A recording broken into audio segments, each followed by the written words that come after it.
देखो इस क्वेश्चन में हमें क्या गिवन है। A shopkeeper bought 80 kgs of rice at 10% discount. मतलब 80 किलो वो राइस लेके आया 10% डिस्काउंट पे, ठीक है। फिर लिखा हुआ है besides 1 kg rice was offered free to him on purchase of every 20 kg rice, ठीक है। ये बोल दिया कि मतलब अगर वो 20 kg राइस खरीदता है तो उसको 1 kg फ्री, मतलब वो घर लेके आता है 21 किलो। फिर लिखा हुआ है if he sells rice at mark price find the profit percentage. देखो बहुत आसान सा क्वेश्चन है ये। इसमें आपको बस क्या करना है, देखो इसकी मैं ट्रिक बताता हूँ कि आप क्या किया करो। आप एक तरफ लिखो सीपी, लाइन खींच दो, और एक तरफ लिख दो एसपी, सीपी सेलिंग प्राइस और सीपी कॉस्ट प्राइस और एसपी सेलिंग प्राइस। अब हमें बोला गया हमें इस 80 kg ये जो है ना इसका कुछ यूज़ नहीं है। हमें क्या बोला गया है, सबसे पहली बात 10% के डिस्काउंट पे वो ला रहा है। इसका मतलब यही हुआ ना, अगर 100 वाली चीज़ है, 100 वाली चीज़ है तो वो कितने पे ला रहा है, 90 पे लेके आ रहा है, ठीक है।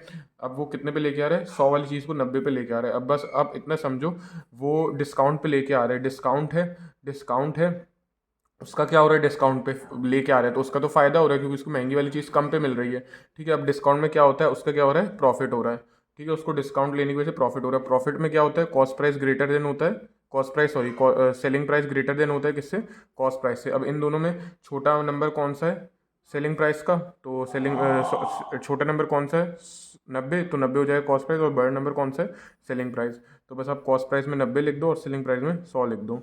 फिर हमें क्या बोला गया है, वो 20 किलो खरीदने जाता है लेकिन उसको एक फ्री मिलता है, वो 21 लेके जा रहा है। अब आप समझोगे, पढ़ोगे तो आपको समझ आएगा कि उसका फायदा हो रहा है। फिर से क्या हो रहा है, फायदा, वो 20 लेने जा रहा है लेकिन उसको लेके कितना आ रहा है, 20 के पैसे देके 21, तो फिर से क्या हो रहा है, प्रॉफिट।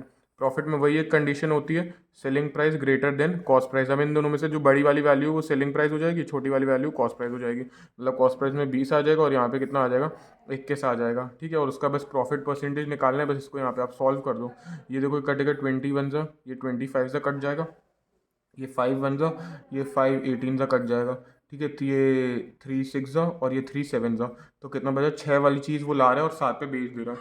तो प्रॉफिट परसेंटेज आप कैसे निकालते हो, profit upon C P into 100, या फिर प्रॉफिट कितना हुआ एक का, कॉस्ट प्राइस कितना है 6 इंटू 100, और 1/6 कितना हो जाता है 16.66%। तो इसका जो हमें प्रॉफिट परसेंटेज निकालना था वो डायरेक्ट कितना आ जाएगा 16.66%। इस क्वेश्चन का आंसर होगा। ये जो अप्रोच रहती है बहुत सबसे आसान और सबसे फास्ट अप्रोच है। नहीं समझ में आया हो तो कुछ कमेंट करना, और फिर नेक्स्ट वीडियो में हम और देखेंगे। Thank you.